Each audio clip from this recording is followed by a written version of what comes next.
नमस्कार बच्चों, कैसे हैं आप लोग। उम्मीद करता हूं आप लोग बहुत अच्छे होंगे। आप लोगों को पता है, अगर आप कक्षा 10 में हैं तो आपका एक चैप्टर है कार्बन और उसके यौगिक। आप लोग बार बार यह प्रश्न दिमाग में उठाते होंगे कि आखिरकार जो साबुन होता है वह कपड़े को साफ कैसे कर देता है। हम अगर पानी में कपड़े को डाल दें तो वो साफ क्यों नहीं हो जाता। आखिरकार उसमें साबुन डालने से ही क्यों कपड़ा साफ हो जाता है। तो साबुन ऐसा क्या कर जाता है जिसके कारण कपड़े साफ हो जाते हैं। तो बच्चों, सबसे बड़ा प्रश्न ये उठता है कि साबुन होता क्या है। तो साबुन एक प्रकार से कार्बोक्सिलिक कार्बोक्सिलिक मतलब समझते हैं, यहां कार्बन है। कार्बोक्सिलिक अम्लों के कार्बोक्सिलिक अम्ल के पोटेशियम एवं सोडियम लवण होते हैं। तो इसका मतलब यह हुआ कि यहां पर कार्बोक्सिलिक अम्ल हुआ और साथ साथ में सोडियम और पोटेशियम लवण हुए। जब ये दोनों आपस में मिलते हैं तो इसके बाद एक साबुन का निर्माण हो जाता है। कार्बन श्रृंखला होनी चाहिए, सोडियम या पोटेशियम लवण होना चाहिए। यानी सोडियम और पोटेशियम लवण एक साथ नहीं हो सकते, या तो सोडियम लवण होगा या तो पोटेशियम लवण होगा। तो बच्चों, एक बात याद रखना, जो सोडियम होता है वह आयन होता है, पोटेशियम भी क्या होता है, आयन होता है। तो आइए हम इसको थोड़ा सा प्रायोगिक तरीके से समझाते हैं कि आखिरकार आप कैसे कपड़े को साफ करते हैं। यह है हमारे घर का सबसे गंदा कपड़ा, देख लीजिए। इससे हम कई चीजें साफ करते हैं, जैसे फर्श साफ करना हुआ, बर्तन साफ करना हुआ, बहुत कुछ हम इससे साफ करते हैं।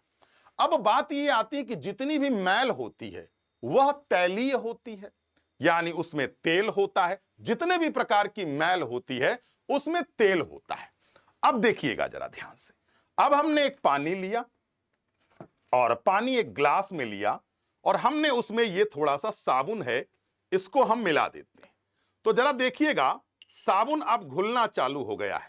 धीरे धीरे आप देखिए, साबुन अब घुलना चालू हो गया और यह एक झाग का निर्माण बनाएगा या निर्माण करेगा। देखिएगा, हम इसको क्या कर देते हैं, बिल्कुल पानी को साबुन में घोल देते हैं। तो ये कह लीजिए कि पानी में साबुन को हमने घोल दिया और अब यह झाग का निर्माण करेगा। बच्चों, एक बात याद रखना, जब कभी भी किसी पानी में साबुन हम डालते हैं और झाग बनता है तो यहां पर इमल्सिफिकेशन या इमल्सीकरण हो जाता है। अब देखिएगा, हमने कपड़े का वही टुकड़ा लिया उसी में से, और यह सबसे गंदा कपड़ा है। मैंने इसको अभी थोड़ी देर के लिए इसमें डुबो दिया। मान लीजिए हमने इसको थोड़ी देर के लिए यहां पर डुबो करके इसको हम छोड़ देते हैं, तब तक हम आपसे बातें करते हैं। अब बात आपको पता होगा कि जब हम कपड़े को पानी में डुबो देते हैं तो साबुन भी है उसमें, कपड़ा मैला है। तो आपको पता होगा जो सोडियम आयन होते हैं वह पानी में घुल जाते हैं, या पोटेशियम आयन जो होते हैं वो पानी में घुल जाते हैं, और जो कार्बन श्रृंखला होती है वह तेल में घुल जाती है।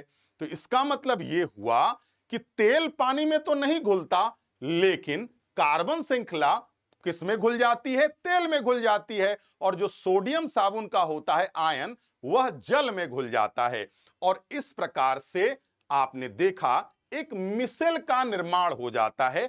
मिसेल का निर्माण का मतलब यह होता है कि उसमें तेल की एक बूंद होती है बीच में, और फिर उसके बाद उसके मतलब उसके जो अणु होते हैं मिसेल के, आपने देखा होगा जो कार्बन के अणु, उसके जो अणु होते हैं वो एक सिरा तो तेल की बूंद के साथ जुड़ा होता है और दूसरा सिरा बाहर की ओर पोटेशियम या सोडियम आयन के साथ इस प्रकार जुड़ा होता है। चारों तरफ आप देखिएगा इस तरीके से, नीचे ऊपर हर तरफ जुड़ा होगा, आयन होगा। अब आपको मैं इसको बहुत ही आसान तरीके से बताता हूं। बच्चों जरा ध्यान दीजिएगा, इसमें जो लाल रंग के आपके बॉल दिख रहे हैं, यहां पर तो सोडियम और पोटेशियम आयन होते हैं, लेकिन ये जो मैल होती है, मैल चूंकि तैलीय है, इसलिए आप देखते होंगे बाहर की ओर क्या होता है, बाहर की ओर आयन होते हैं और यहां पर अंदर की ओर जो तेल की बूंद होती है। तो अब क्या होता है, जो ये मिसेल होता है, यह मिसेल जो मैल होती है उसको पानी में घोलने का काम करता है। यानी देख रहे हैं आप, ये मैल है, इसके ऊपर हमला बोल दिया गया, अटैक।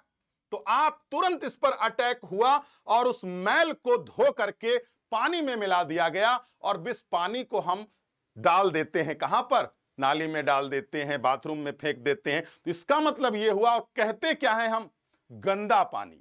गंदा पानी का मतलब यह हुआ कि अब उस कपड़े से गंदगी निकल चुकी है, इसीलिए वह गंदा पानी है।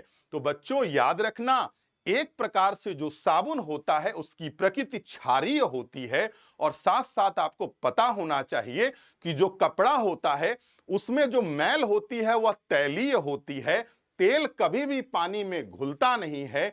लेकिन आपको पता होगा जो साबुन होता है वह क्या है, तो साबुन एक प्रकार से कार्बोक्सिलिक के सोडियम और पोटेशियम लवण होते हैं।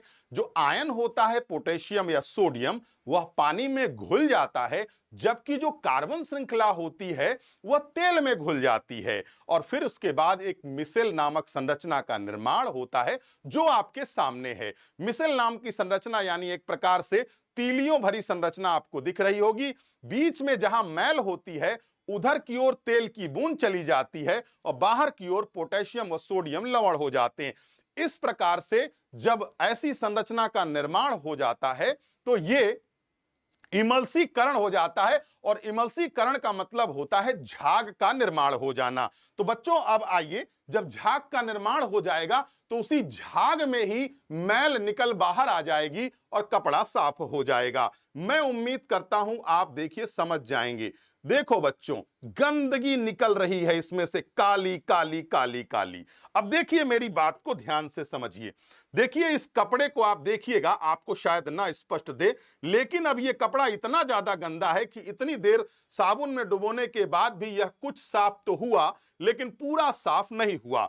तो अब आप ये अंदाजा लगा सकते हैं कि पानी में जब हम साबुन को डाल देते हैं तो वह झाग बनाता है और मिसेल नामक संरचना का निर्माण करता है, और अंत में क्या हो जाता है, कपड़ा हमारा साफ हो जाता है। और सामान्य पानी में ना तो पोटेशियम लवण होता है, ना सोडियम लवण होता है, ना कार्बन की श्रृंखला होती है, जिसके कारण मैल को बाहर निकालना आसान नहीं होता है। तो आज आप लोगों ने यह समझ लिया कि साबुन जैसे ही हम पानी में डालते हैं और कपड़ा उसके अंदर डालते हैं तो वह कैसे कपड़ा हमारा साफ होता है। तो ऐसी ही रोचक जानकारी के लिए विद्याकुल के साथ जुड़े रहिए, और फिर इसके बाद हम आपको बहुत कुछ बताने वाले हैं भविष्य में चल करके, जो आपकी परीक्षा के लिए उपयोगी होगा। तो इसके लिए आप लोगों का बहुत बहुत धन्यवाद। चलिए बच्चों, थैंक यू।